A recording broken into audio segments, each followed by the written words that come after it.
네, 지금부터는 1월 넷째 주 증시 살펴보겠습니다. 주요 일정들 한번 챙겨봐 주시죠. 네, 이번 주는 이제 1월 23일은 이제 미국의 12월 경기 선행 지수가 발표가 되고요. 한국은 이제 설 연휴에 들어가서 이제 24일까지 쉬게 되고 중국은 일주일을 쉽니다. 그래서 중국 춘절 휴장도 이어진다 이렇게 보시면 되겠고 또 ECB에서는 그날 저녁에 이제 라가르드 이 총재가 연설이 좀 예정이 돼 있으니까 참고하시면 되겠고 1월 24일 날은 이제 유럽에서 1월 마켓에서 발표하는 제조업 서비스업 PMI 지표가 발표가 예정돼 있고 마이크로소프트가 이제 실적 발표가 예고돼 있습니다. 1월 25일 수요일 같은 경우는 한국이 이제 개장을 하게 되고요. 12월 소매 판매 데이터가 이제 발표가 되고 테슬라가 그날 이제 실적 발표가 예고돼 있습니다. 1월 26일 목요일은 이제 한국의 4분기 GDP 성장률이 발표가 되고요. 미국도 같은 날 4분기 GDP 성장률이 발표가 됩니다. 그리고 그날 이제 인텔의 실적 발표가 있고요.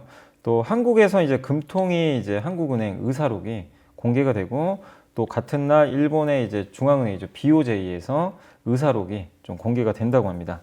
1월 27일 이제 금요일 같은 경우는 미국의 12월 그 PCE라고 개인 소비 지출 물가 지수가 이제 발표가 되고요.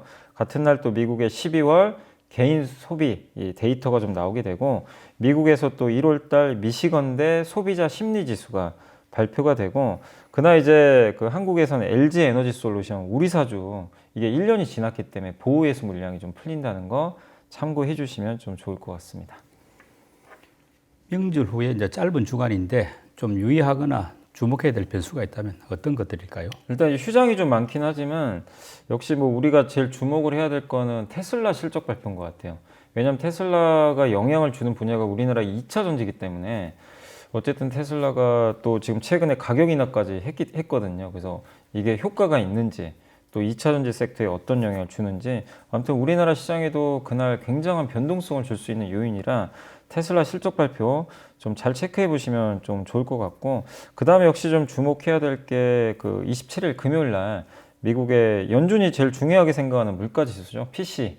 예, 요게 이제 어떻게 나오는지 왜냐면 지금 소비자 물가도 지금 대부분 꺾이니까 실제 PC 데이터도 좀 꺾이는지를 좀 체크를 해보시면 좋겠고 그리고 같은 날 우리가 보통 이제 미시건대 소비자 심리 지수도 보지만 더 중요한 게 그 거기에 기대 인플레가 같이 나와요. 그 소비자 심리 지수 안에.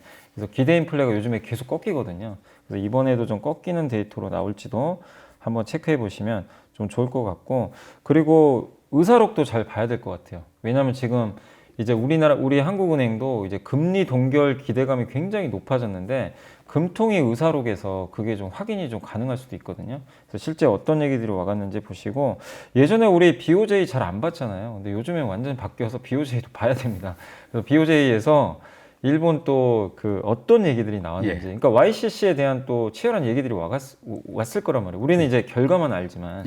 그래서 26일 날은 각각의 BOJ 금통위 의사록도 우리가 면밀하게 좀 한번 체크를 해봐야 될 것 같습니다. 그래서 이런 데이터들은 한번 여러분들이 이번 주에 좀 잘 체크하시면 좋겠습니다. 네.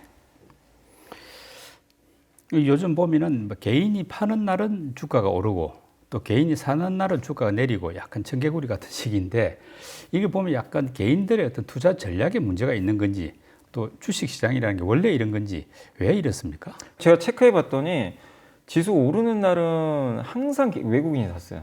그러니까 개인들은 항상 팔았고 그게 이번 1월에도 거의 바뀌질 않았더라고요. 그래서 그게 뭐 꼭 문제다 뭐 이렇게 보긴 좀 어려운 게 왜냐하면 또 이렇게 올라가고 지수가 그동안 보면요. 올랐을 때 파는 개인들이 그동안 또 성과를 냈던 적도 있는 게 그 후로 지수가 급락한 경우도 되게 많았거든요. 그래서 이게 무조건 문제 있다 이렇게만 볼 수는 좀 없겠지만 다만 이제 여기서 중요한 건 이런 상황에서 지수가 계속 만약에 올라가잖아요. 그럼 개인들은 계속 팔 거란 말이에요. 그럼 무슨 일이 발생하냐면 예전에도 이런 경우 몇 번 있었거든요. 2300, 400에서 지금 계속 파시잖아요. 만약에 지수가 2600까지 가도 아마 계속 파실 거예요. 지금 분위기면. 그럼 거기서 2600에서 조금 빠지잖아요. 그럼 개인들도 들어옵니다. 이게 항상 좀 반복이 됐어요.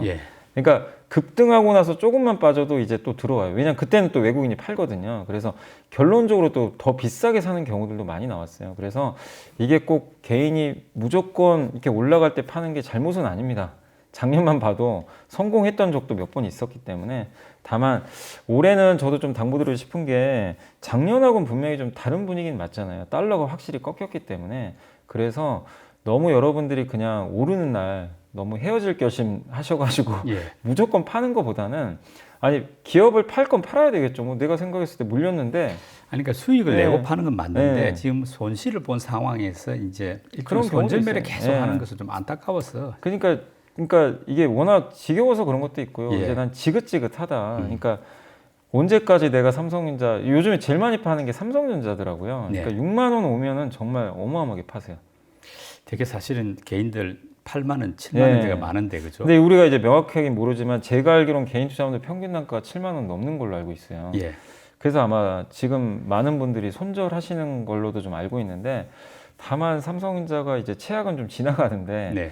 좀 굳이 여기서 좀 파는 건 좀 너무 빠르지 않나 하는 좀 생각도 들긴 듭니다. 근데 뭐 그건 여러분들이 결정하셔야 되겠지만 어쨌든 걱정되는 건 이러고 나서 만약에 7만 전자를 또 가게 되면 그때 또 들어오실 수도 있거든요. 뒤늦게. 그래서 좀 한번 잘 고민을 해보셨으면 좀 좋겠습니다. 예. 그리고 최근에 테슬라가 이제 신차 가격을 20%나 이제 할인해가지고 논란이 큰데 이게 뭐 전기차발 치킨 게임이 시작된 거 아니냐 이런 이야기가 나오거든요. 이게 그 1위 전기차 업체 테슬라가 이렇게 막 가격을 내리면 이제 현대차라든지 이런 다른 이제 경쟁 업체들한테 상당한 부담이 되지 않을까요? 일단 부담이 될 수밖에 없어요. 그래서 실제 이게 이제 중국하고 미국에서 대규모로 할인을 해버렸잖아요. 예. 그래서 우리 현대차 기준으로 보면은 중국 인하는 사실 별 상관이 없어요. 어차피 현대 기아는 중국 점유율이 1%대밖에 안 돼서 타격을 안 받습니다. 근데 이제 문제는 미국이죠. 미국에서 왜 문제가 되냐면 아이오닉 5나 이런 거 지금 잘 하고 있었는데 첫 번째가 지금 이렇게 되면은 테슬라는 보조금 받는데 가격을 낮췄어요. 그러면 이제 아이오닉하고 가격이 거의 비슷하다고 하더라고요. 판매가가. 그럼 테슬라 모델 Y를 살려는 수요가 늘 수밖에 없잖아요. 그럼 직접적으로 이 현대차가 좀 타격을 받을 수밖에 없고 그날 이거 미국에서 가격이나 발표한 날 GM 주가가 5% 폭락을 했어요. 그러니까 결국에 미국 비중이 좀 높은 기업들한테는 조금 부담이 될 수밖에 없죠. 그래서 현대 기아한테는 좀 부담이 될 수밖에 없다. 이렇게 좀 보고 있는데 다만 이제 그 전부터 현대 기아가 IRA 법안의 피해주였잖아요. 예. 그래서 실제 판매가 조금씩 줄고 있었고 그런 상황에서 좀 엎친 데 덮친 격이지만 사실 그전부터 이런 악재들을 반영을 미리 좀 하고 있었거든요. 그래서 이거 했다고 해서 주가가 막 폭락하고 그러진 않았어요. 근데 대신 좀 안타까운 건 오를 수가 없는 거죠. 자꾸 악재가 위에서 누르니까. 그래서 주가가 좀 위가 좀 막혔다는 측면에서 좀 아쉬운 부분인데 네. 다만 여기서 그렇다고 이것 때문에 주가가 저점을 깨고 그럴 정도까지는 아니다. 그리고 아시겠지만 아직까지 미국에서는 전기차 시장이 열리지도 않았어요. 제대로. 지금 침투율이 7%밖에 안 되거든요. 그래서 악재는 분명히 맞지만 뭐 엄청난 데미지가 있다. 이렇게까지 저는 볼 필요는 없다. 시장이 아직은 미국이 그렇게 큰 시장 아직까지는 아니기 때문에 영향은 우리가 생각한 것보다 아주 크진 저는 않을 것 같다라고 좀 말씀을 드리고 싶습니다. 뭐 최근 들어서 로봇주들이 상당히 강한데 이게 뭐 제2의 배터리도 될 수 있다 이런 시각도 있습니다만 네. 또 너무 급한 거 아닌가 싶기도 한데 이사님 생각은 어떻습니까? 일단 제2의 배터리 뭐 반도체 얘기가 많이 나와요. 근데 저는 충분히 가능은 하다고 봐요. 근데 지금 당장은 아니죠. 당장 뭐 그 시장을 대체할 시장은 아니니까. 근데 제2라는 거는 몇 년 후에는 충분히 저도 가능은 할 수 있다. 왜 그런 생각을 하냐면 삼성이 우리나라 그 중소기업 하나를 지분 투자를 했잖아요. 예. 한 10% 정도. 예전에 반도체 소부장을 지분 투자한 적 많이 있었거든요. 근데 실제 소부장 생태계가 커졌잖아요. 그러니까 로봇도 투자를 한다는 건 이걸 만들겠다는 의도 같아요. 그러니까 해외 업체 중심이 아니라 우리 한국의 중소기업과 같이 가자. 약간 저는 그 시그널을 준 것 같고 한종희 부회장이 1인 1가구에 그러니까 1가구 1로봇을 얘기를 했거든요. 그럼 하겠다는 겁니다. 공격적으로. 그래서 저는 충분히 가능하다. 다만 이제 지금 당장은 아니에요. 시장이 개화하려면 시간이 좀 당연히 될 수밖에. 반도체 배터리 시장에서 우리나라가 1등 했지만 그게 우리나라 한번 역사를 보시면 아죠. 반도체 1등 할 때 일본 이기고 1등 했잖아요. 그게 얼마나 오래 걸렸습니까? 예. 그죠? 배터리도 지금 중국과 치열하지만 배터리도 사실은 경쟁력이 있지만 원래 배터리 처음 원조 국가는 일본이었거든요. 일본이었죠. 예. 근데 그걸 따돌리는데 시간은 당연히 걸렸어요. 근데 우리 로봇도 후발주자잖아요. 한국이 선발주자는 아니에요. 예. 훨씬 잘하는 국가가 사실 일본? 일본이죠. 중국도 굉장히 잘합니다. 이 로봇. 미국도 로봇 강국이고 여기서 이겨야 되거든요. 근데 이제 그 시간이 걸리는 거죠. 그래서 일단 수면 아래 잠복에 있던 우리나라 로봇 경쟁력을 이제 삼성이나 현대가 또 보스턴 다이내믹스 했잖아요. 그것까지는 좋은데 제2의 충분히 될 수 있다고 생각하지만 우리가 기대는 하되 현실적으로 당장은 좀 시간이 걸릴 수밖에 없다는 건 그리고 난관이 되게 많잖아요. 예. 그래서 그건 좀 우리가 생각을 해봐야 될 문제인 것 같습니다. 하여간 새로운 미래 먹거리 하나 찾았다는 이런 느낌은 드는데 네. 이제 문제는 최근에 그 로봇주들이 많이 올랐지 많이 않습니까? 올랐어요. 지금 약간 옥석을 구분해야 될 그럴 단계 아닌가요? 네, 지금은 다 올라가더라고요. 근데 저도 좀 약간 보수적으로 말씀드리고 싶은 게 여기서 적자 기업도 되게 많아요. 예. 그래서 여러분들 중에 로봇 그 관련주들 중에서 일단 실적은 나는지 그리고 대기업 매출 비중이 높은지 그런 기업들 중심으로 한번 이제 구분을 좀 하셨으면 좋겠고 사실 가장 좋은 건 대기업이 지분 투자한 기업이 좋겠죠. 예. 그래서 아까 삼성도 있을 거고 LG도 지분 투자 해놓은 기업들이 일부 있어요. 그리고 그것뿐만이 아니라 우리나라 대기업 중에서도 일부 그 로봇 사업 실제로 하는 기업들이 좀 몇 개 있으니까 그런 기업들도 좀 저는 좀 괜찮지 않을까. 그래서 한번 좀 옥석가리를 하시면 좋겠고 가장 그리고 여러분들이 좀 주의해야 될 거는 어쨌든 재무구조 안 좋은 기업들도 있거든요. 그런 기업들 같은 경우는 성장하려면 또 돈 필요한데 막 전환사채나 유증할 수도 있으니까 그런 것들은 여러분들이 좀 체크를 하시면 좋겠고 그리고 본업에서 돈 벌면서 로봇 사업하는 회사들도 있습니다. 찾아보시면. 그러니까 그런 기업들은 리스크 좀 적겠죠. 원래 본업에서 돈 잘 버는데 로봇 사업 추가해서 성장하고. 그러니까 정말 이게 좀 다양한, 저도 조사를 해보니까 이게 각각이 다 특징들이 달라요. 그래서 가장 좀 말씀드리고 싶은 거는 좀 실적과 재무는 좀 보고 투자를 하자. 그거는 꼭 한번 여러분들한테 말씀을 드리고 싶습니다. 뭐 삼성전자도 이제 뭐 메모리 감산을 시작하는 거 아니냐, 이제 뭐 방식을 검토하면서 뭐 기술적 감산한다 이런 이야기들이 나오는데 뭐 최근에 일단 반도체들이 약간 주가 강한 거하고 연결이 되는 것 같은데 문제는 기술적 감산 이것만으로 효과가 좀 볼 수 있습니까? 일단 지금은 왜냐면 저는 효과는 있다고 보는 게 삼성은 원래 안 한다고 했거든요, 감산을. 그래서 뭐 안 하나 보다 이제 시장이 그게 컨센서스였는데 일단은 기술적 감산한다는 얘기가 나와버렸고, 그러니까 삼성도 지금 어쩔 수 없는 거 아니냐. 이게 너무 지금 상황이 안 좋잖아요. 예. 재고가 정상이 5주인데 지금 20주가 넘었다고 그러더라고요. 이건 굉장히 심각한 문제거든요. 네. 예, 그래서 삼성마저도 지금 메모리 적자 날 겁니다. 아마 이번에는 그 올해 상반기에는.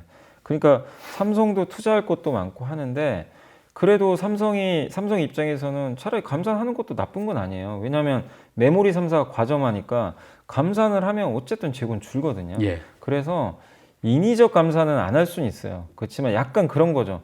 기술적 감산이 뭐냐면은 고사양 제품이나 좀 공정이 어려운 거 있죠. 미세 공정. 요걸 좀 비중을 늘리잖아요. 요거 시간이 좀 걸려요. 만드는 시간이 좀 오래 걸립니다. 수율도 아무래도 네, 낮겠죠. 낮게 나오니까 그래서 일반 공정보다 이쪽으로 좀 비중을 높이면 그냥 자동 감산이 돼요, 사실은. 예. 그래서 이제 그런 건 지금 하고 있지 않나 이렇게 좀 기사들이 나오는 것 같은데 삼성이 공식적으로 언급을 안 해서 저도 이게 무조건 맞습니다라고 말씀은 제가 못 드려요. 근데 기사 내용상으로는 기술적 감산은 시작한 것 같다. 그래서 이것만으로도 당연히 공급을 줄일 수가 있기 때문에 상당히 좀 긍정적인 효과가 좀 나오지 않을까 이렇게 보고 있고 또 얼마 전에 DDR5 사파이어 래피즈 예. 이제 발표했잖아요. 네. 5월부터 양산 들어가면 이거 신제품 또 나오는데 DDR5는 또 고사양입니다.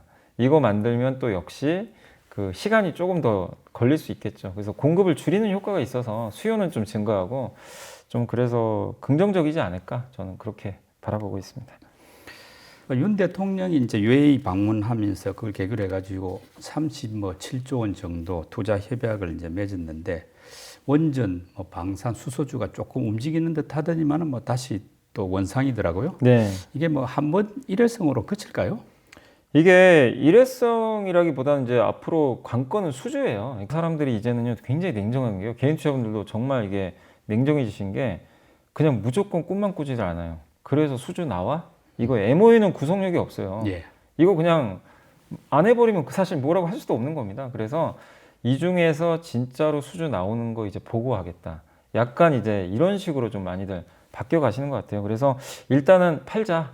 이 심리가 강했고 그 다음에 수주 나오는 거 보면서 그 기업 위주로 투자하겠다 이렇게 좀 바뀌었기 때문에 UAE가 없어진 건 아닌데 일단 당분간은 여기에 구체적인 수주가 나올 때까지는 조금 좀 쉬어가지 않을까. 그리고 한 가지 더 있는 게 수급상 사람들이 UAE 외에 대안이 없으면 더 갔을 거예요. 근데 지금은 중국 리오프닝이라는 엄청난 대안주가 생겨버리니까 그쪽으로 좀 많이 쏠리다 보니까 수급이 수급상으로도 예. 그냥 이게 좀 소외를 받고 있는 게 아닌가 저는 그렇게 좀 생각하고 있습니다. 그러니까 당분간은 원전, 방산, 수소주 크게 기대하기가 좀 어렵다고 봐도 되겠습니까? 네, 그러니까 저는 당분간은 좀 그런 것 같은 게요. 왜냐하면 지금 모든 다 사람들의 초미의 관심사가 거의 다 지금 이 중국 쪽에 좀 많이 쏠려 있더라고요. 예. 작년에 아마 기억하시겠지만 작년에 뭐였죠? 태조 이방원에 다 쏠렸잖아요. 네. 근데 그 흐름이 약간 넘어가 버렸어요. 그러니까 작년에 사실 이쪽 다 좋았잖아요. 네. 그러니까 올해 아마 좀 1분기 정도까지는 조금 이쪽은 좀 쉬어갈 것 같고 이건 우리나라만 그런 게 아니라요. 미국에서도 요즘에 신재생이나 이쪽이 좀 별로 안 좋습니다. 대부분 좀 빠지더라고요. 그러니까 지난해에 좀 너무 강했던 섹터보단 올해 좋아지는 섹터가 좀 뭘까? 요거에 좀 사람들이 초점을 맞추고 있기 때문에 조금 쉬어가지 않을까 이렇게 네. 보고 있습니다. 설 지나면 이제 실적 장세가 곧 시작되지 않습니까? 뭐 그거 감안해 가지고 지금쯤 조금 주목할 만하다 이렇게 보는 업종들 어떤 게 있습니까? 실적 좋을 건 이미 다 다 소문났어요. 다 올라가지고 예. 그러니까 뭐냐면은 이렇게 안 좋은 완전 역실적 장세잖아요. 예. 근데 이런 상황에서도 실적 좋은 기업들은 이미 대부분 다 네. 주가가 좀 올라가 있기 때문에 예.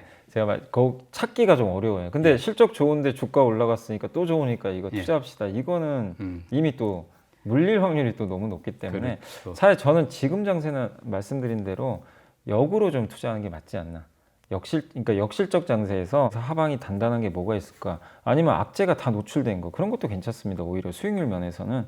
그래서 그런 업종 중에서는 가장 대표적인 게 아까 뭐 잠깐 말씀드렸지만 자동차 사실 아무도 지금 안 보거든요. 악재밖에 없어요. 예. 근데 오히려 그러다 보니까 밸류 매력도 되게 높아졌고 일부 자동차에서는 배당 수익률이 한 5%가 또 넘어갑니다. 배당까지도 사실 많이 주는 업종이에요. 그래서 자동차 저도 괜찮게 보고 있고 그리고 중국이 리오프닝 하는데 좀 못 오른 업종 중에 하나가 그 스마트폰 쪽에서도 카메라 모듈 회사들이 있죠. 예. 이쪽이 좀 생각보다 좀 안 좋더라고요. 요즘에 주가 흐름이 그렇게 세진 않았는데 중국 스마트폰이 어쨌든 작년보다는 올해 좀 괜찮을 것 같아요. 왜냐하면 리오프닝 하게 되면 사람들이 어쨌든 이동을 하기 때문에 네. 지난 3년 동안 사실 중국 스마트폰 기술이 역성장했거든요. 그래서 그런 측면에서 반도체는 좀 올라왔으니까 최근에 좀 올랐잖아요. MLCC랑. 네. 근데 상대적으로 카메라 모듈 회사들이 좀 부진한 것 같아서 그쪽을 한번 보시면 좋겠고 그 다음에 요즘에 또 안 가는 게 태조 이방원 중에서도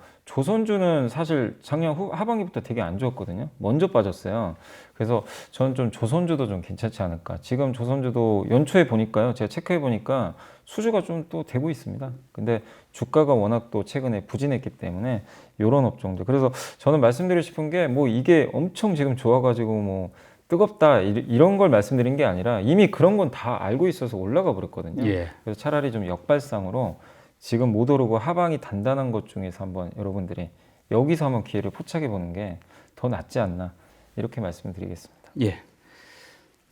초보 투자자들을 위한 팁 제공 순서로 연불례 보고서 듣는 시간 됐는데요. 어떤 내용입니까 오늘은? DS 투자증권의 장지혜 연구원님이 정말 모처럼 이제 건강기능식품 그 보고서가 하나 나와서 한번 소개를 해드리면 글로벌 ODM 업체로 발돋움할 것 같다 이런 좀 내용인데 세 가지로 나눠서 말씀드리면 첫 번째 중국 쪽으로는 괜찮을 것 같아요. 지금 중국이 리오프닝 하잖아요. 그래서 중국 쪽에서도 지금 공장 가동률이 올라가면서 아마 ODM 매출이 좀 확대될 것 같고 그래서 중국 비중이 좀 높은 기업들을 한번 여러분들이 좀 염두에 두시면 좀 좋을 것 같고요. 그리고 다만 좀 한 가지 약간 좀 그 리스크 요인이라고 해야 될지 모르겠는데 국내 쪽은 좀 이 건기식이 좀 별로 안 좋나 봐요. 왜냐하면 경쟁이 너무 치열하다고 합니다. 지금 브랜드가 정말 한두 개가 아니고 예.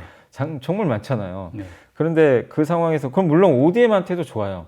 ODM은 이제 만들어만 주면 되니까 근데 뭐가 문제냐면 요즘에는 브랜드 업체들도 자체 생산 설비를 좀 늘리고 있나 봐요. 예. 그럼 이제 ODM하고 또 경쟁을 할 수도 있죠. 물량이 줄 수도 있다 보니까 그런 면에서는 조금 약간의 국내 쪽은 매출이 좀 약간 주춤하는 현상이 좀 나올 수 있다. 그래서 여러분들이 그 국내 ODM을 보실 때는 개별 인정형 원료라고 있는 게 이게 뭐냐면은 이 회사만 만들 수 있는 원재료가 있어요. 예. 그래서 뭐 가장 대표적인 게 하나만 말씀드리면 노발엑스가 만드는 것 중에 관절 건강 이렇게 약간 이제 이 보완해주는 크릴오일 등 복합물이라는 이제 제품이 있는데 이름이 좀 어렵습니다. 이게 플렉스 프로라는 이름이에요.